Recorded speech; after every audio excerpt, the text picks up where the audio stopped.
Hey, what's up, coaches? So, just wanted to follow up on the articles that I sent you guys. This is just a little breakdown of it to explain for you. You can come find me if you want to talk a little bit more about any kind of stability or things that you're working on with your people. But the most important thing that we have to kind of start with foundationally when we think about all movements, they have to be preceded by stabilization of the spine. We have to get things locked in so that your brain doesn't say, this is not a great situation for us to be in, I'm not going to let you move. So we stabilize the spine, and that allows us to then send strong signals from our central nervous system out through the rest of the body.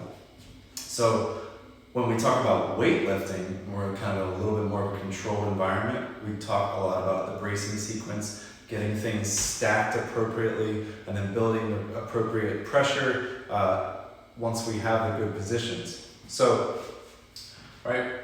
Positional alignment, intra-abdominal pressure and volume.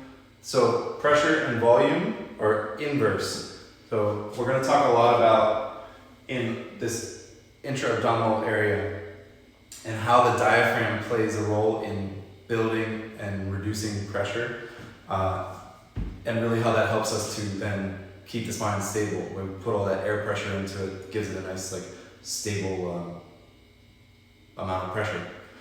So the positional alignment is huge. We have to think about our static structures that we have. So static structures in our spine in this conversation are spine, rib cage, pelvis. Those are our big ones that we kind of have to make sure we're in a good alignment with and protect those guys. They're the ones that are going to be solid and let everything else work off of them.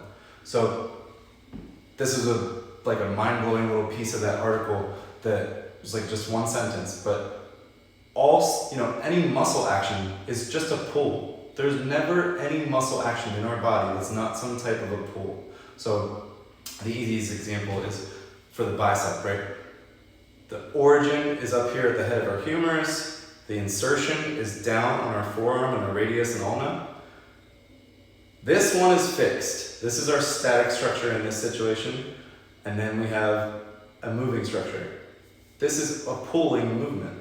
Muscles don't do anything other than pull. So in order for something to pull well, it has to have something strong to be able to pull off of. So spine, rib cage, pelvis. We get these guys in a good alignment, then everything else kind of figures itself out.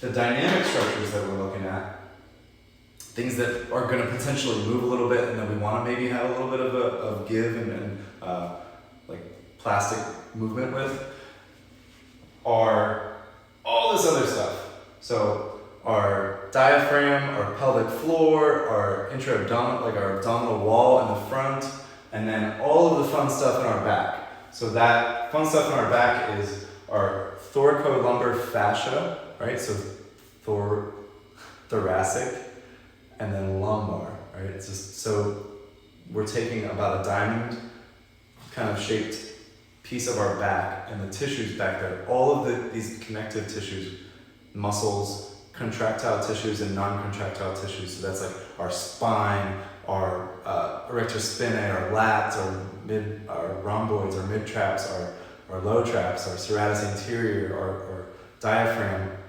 our transverse abdominis, all of this stuff ties into a diamond on our back.